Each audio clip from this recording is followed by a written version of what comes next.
Ni asubuhi nyingine ya neema kabisa Mungu ametupatia. Ni kusalimu kwa upendo wake Mungu. Naomba nikukaribishe kwa ajili ya ujumbe wetu asubuhi ya leo unaosema usikubali kukatishwa tamaa. Kitabu kile cha Waefeso mlango wa 3 mstari wa 12 na wa 13. Katika yeye tuna ujasiri na uwezo wa kukaribia katika tumaini kwa njia ya kumwamini yeye. Basi naomba msikate tamaa kwa sababu ya dhiki zangu kwa ajili yenu zilizo utukufu kwenu. Rafiki yangu, asubuhi ya leo, Mungu akusaidie usikubali kukata tamaa ama kukatishwa tamaa. Maana kuna watu wanaweza wakainuka kukatisha tamaa, ama nafsi yako inaweza ikakukatisha tamaa. Ukasikia sauti inazungumza ndani yako kwamba jambo hilo unalolifanya halitafanikiwa. Anawaandikia Waefeso huyu mwandishi, anasema katika Kristo Yesu tuna ujasiri na uwezo, oh my God, wa kukaribia katika tumaini. Maana yake tunapoenda mbele za Mungu tunakwenda kwa mwenye tumaini. Tunaposogea mbele za Mungu kwa njia ya maombi, tunamsogelea Mungu mwenye matumaini yetu. Unapoenda bila tumaini mbele za Mungu, unarudi na tumaini. Unapoenda mbele za Mungu kwa njia ya maombi wakati una huzuni, unarudi na furaha. Anasema tuna ujasiri wa kukaribia kiti, wa kukaribia katika tumaini kwa njia ya kumwamini. Kwa njia ya kumwamini, kwamba hatuna namna ya kumkaribia Mungu ila ni kwa njia ya kumwamini. Na ndipo anaposema basi wakati mnamkaribia Mungu, wakati mnasubiri yale mahitaji mlioyaomba, msije mkakata tamaa, kwa sababu ayamkini kwa kadri unavyoomba magumu yanazidi kuliko kuwa mepesi. Munakumbuka maandiko yanasema kadri wa Misri walivyowatesa wana wa Israeli ndivyo walivyoongezeka na kuzidi kuenea. Kwa kadri unavyopita ndivyo unavyotengeneza ushindi wako, kwamba mapito yako ya sasa ni ushindi wako wa baadaye.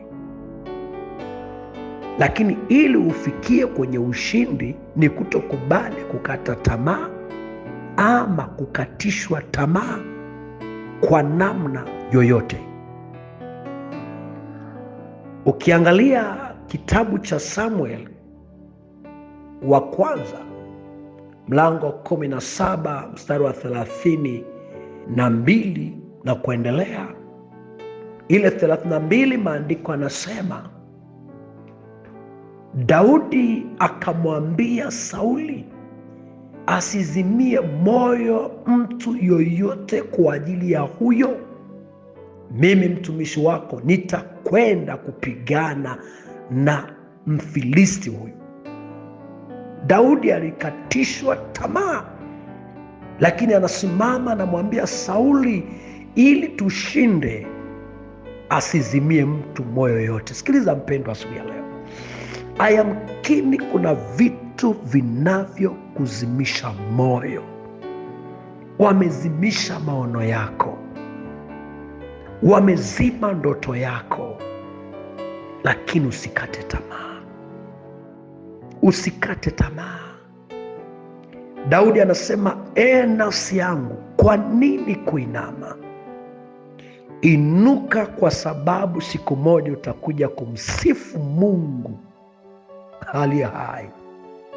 Pendwa, asubuhi ya leo usikate tamaa, wala usikatishwe kwa namna yote. Ndipo mstari wa 33 anasema, Sauli akamwambia Daudi, huwezi wewe kumwendea Mfilisti huyu upigane naye, maana wewe ni kijana tu. Maneno ya kukatisha tamaa, kwamba eti wewe ni kijana tu, kwa hiyo huwezi. Wewe huna chochote. Kuna watu wanakukatisha tamaa kwa sababu ya mazingira yako, hali yako. Usikubali. My God, Daudi anajiamini, anasema, haijalishi mimi ni kijana, haijalishi sina uzoefu na vita, lakini nina Mungu anisaidiaye kupigana vita, na lazima Mungu tunayemwabudu atajulikana ya kwamba yupo. Hakukubali kukatishwa tamaa. Unaposoma Luka 8 mstari wa 49 mpaka 50, yuko mtu mmoja alimwendea Yesu kwa sababu ya binti yake ambaye alikuwa mgonjwa. Wakamkatisha tamaa, wakamwambia, acha kumsumbua mwalimu, binti yako amekufa, amekwisha kufa. Lakini yule mtu aliendelea, hakutaka kukatisha nayo tamaa. Alijua hata kama amekufa, yuko Yesu hapa ambaye anaweza kufufua waliokufa. Nitamlilia mpaka dakika ya mwisho.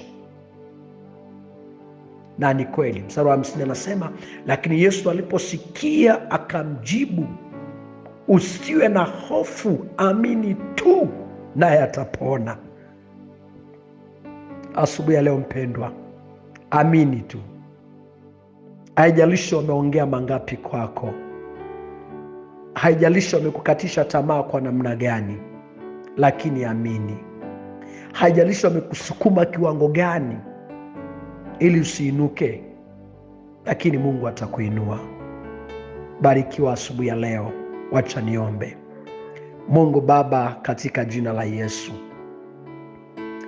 asante kwa sababu ya mtoto wako anayenisikia asubuhi ya leo. Ninaomba roho ya kukata tamaa kwenye maisha yake ikamwachie. Ayamkini kuna mambo aliyeanzisha, lakini alipokatishwa tamaa akaacha. Ayamkini kuna maono aliyonayo, mkono wako usimame pamoja naye. Kwa jina la Yesu mwana wa Mungu aliye hai nimeomba, amen. Ni rafiki yako Mwalimu Bishop Daniel Mathew